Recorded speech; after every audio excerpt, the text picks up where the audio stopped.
नमस्कार दोस्तों, स्वागत है आप सभी का हमारे इस चैनल पर। दोस्तों, आज हम लोग पढ़ेंगे इतिहास में निष्पक्षता। इसके पहले मैंने आपको बताया था इतिहास में पूर्वाग्रह क्या होता है और पूर्वाग्रह के कारण क्या थे। उससे संबंधित जो भी इतिहासकार के कथन थे उन सबको मैंने आपको बता दिया था। तो पूर्वाग्रह हो चुका है। आज हम लोग पढ़ेंगे इतिहास में निष्पक्षता क्यों जरूरी है, क्या होता है। इतिहास में निष्पक्षता, निष्पक्षता का मतलब क्या होता है? पक्षपात ना करना, निष्पक्ष रहना, यानी किसी का पक्ष ना लेना, दोनों को बराबर महत्व देना।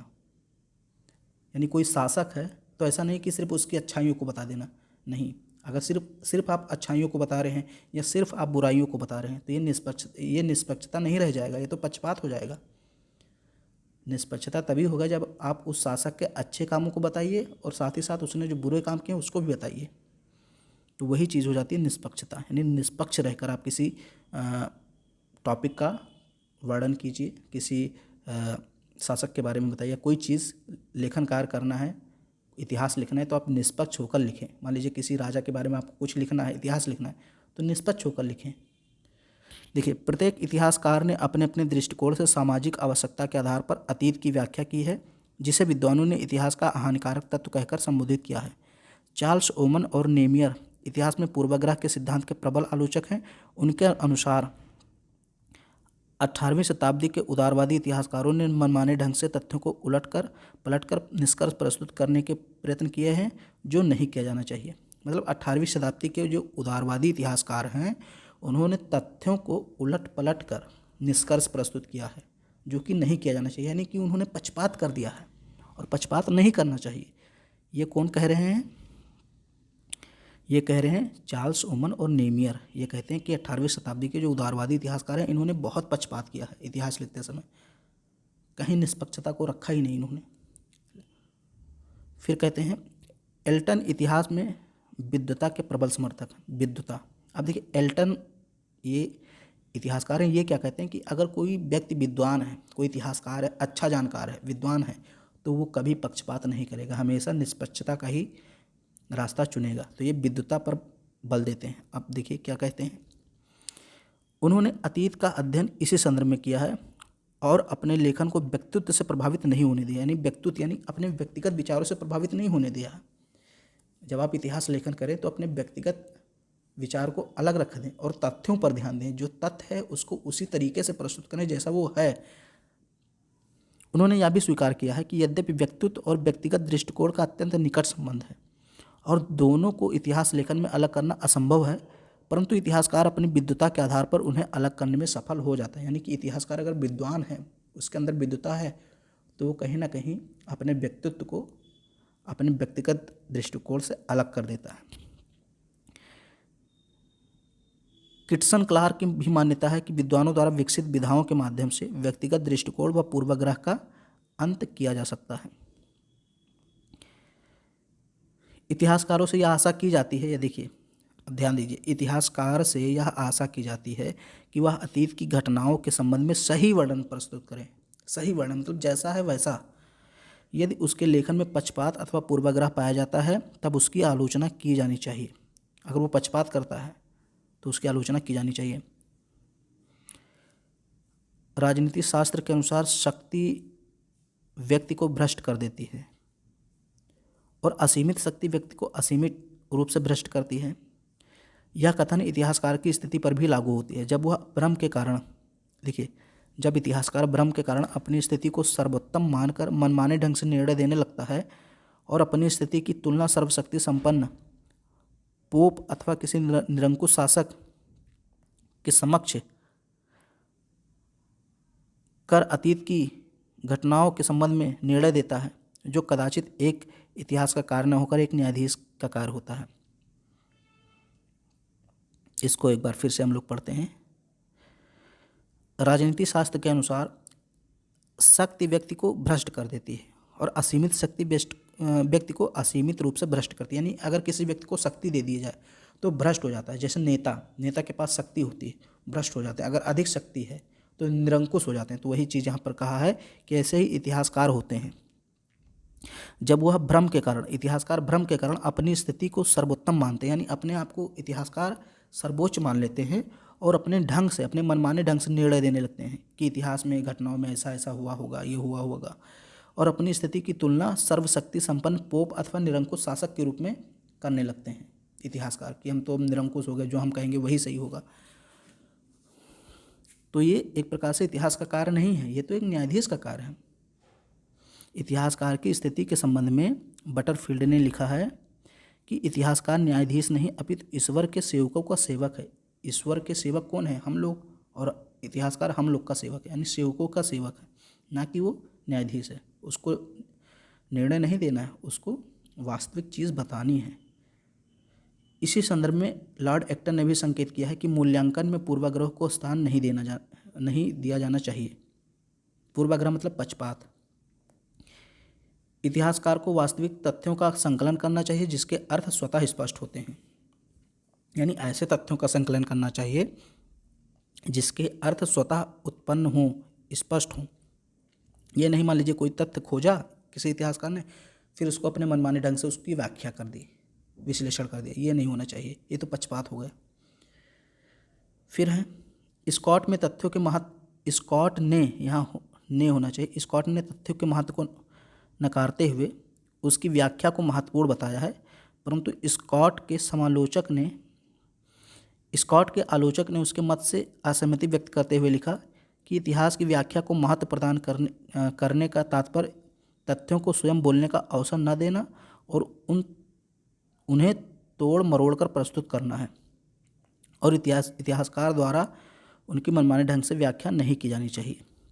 एल्टन के इस मत से विद्वान असहमति व्यक्त करते हैं कि तथ्य स्वयं प्रकाश विहीन होते हैं, और जिस समय तक इतिहासकार अपनी व्याख्या की तीली से प्रकाशवान नहीं करता है। वस्तुतः सच यह है कि वे स्वयं बोलते हैं और उन्हें बाह्य प्रकाश की आवश्यकता नहीं होती। देखिए, यहाँ पर कहने का मतलब ये है कि जो तथ्य होते हैं, इसको आप पढ़ लीजिएगा ढंग से, मैं आपको इसकी समरी बता देता हूँ।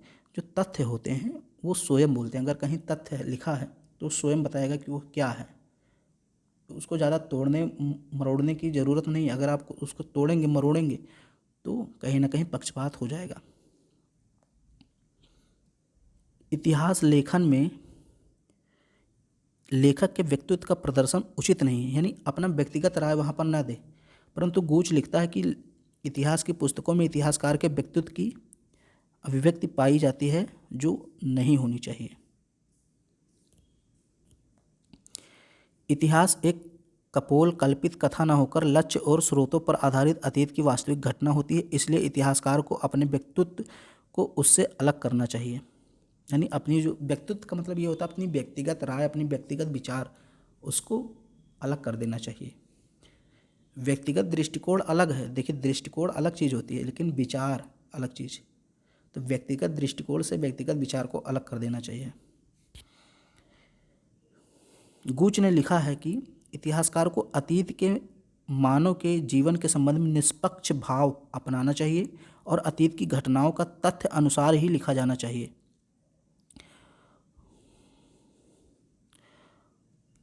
उसे सदैव अतीत की दृष्टि में रखकर अपने विचारों को व्यक्त करना चाहिए। वर्तमान के संदर्भ में घटनाओं को अनावश्यक रूप से व्याख्या पूर्णतः भ्रांतिमूलक है। अब भाई जो घटना है उसको अतीत के संदर्भ में ही देखा जाना चाहिए, ये नहीं कि उस घटना को हम आज के परिप्रेक्ष्य में देखकर फिर उसकी व्याख्या कर रहे हैं, तब तो ये गलत हो जाएगा, ये तो पक्षपात हो जाएगा।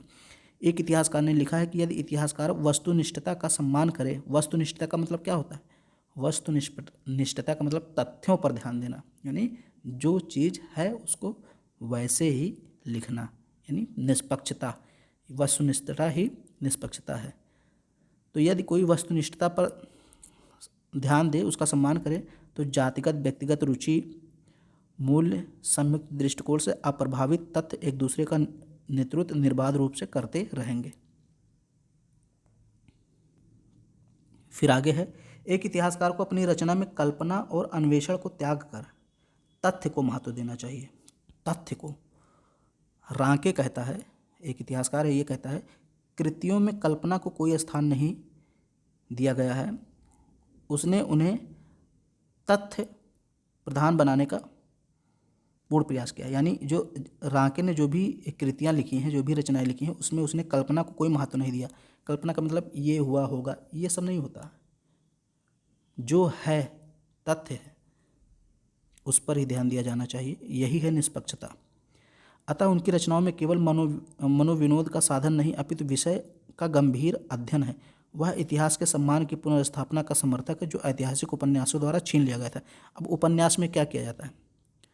उपन्यासों द्वारा छीन लिया गया था मतलब क्या? उपन्यास में कल्पना ज़्यादा होती है, लेकिन रांके ने कल्पना को दूर रखा अपने कृतियों से।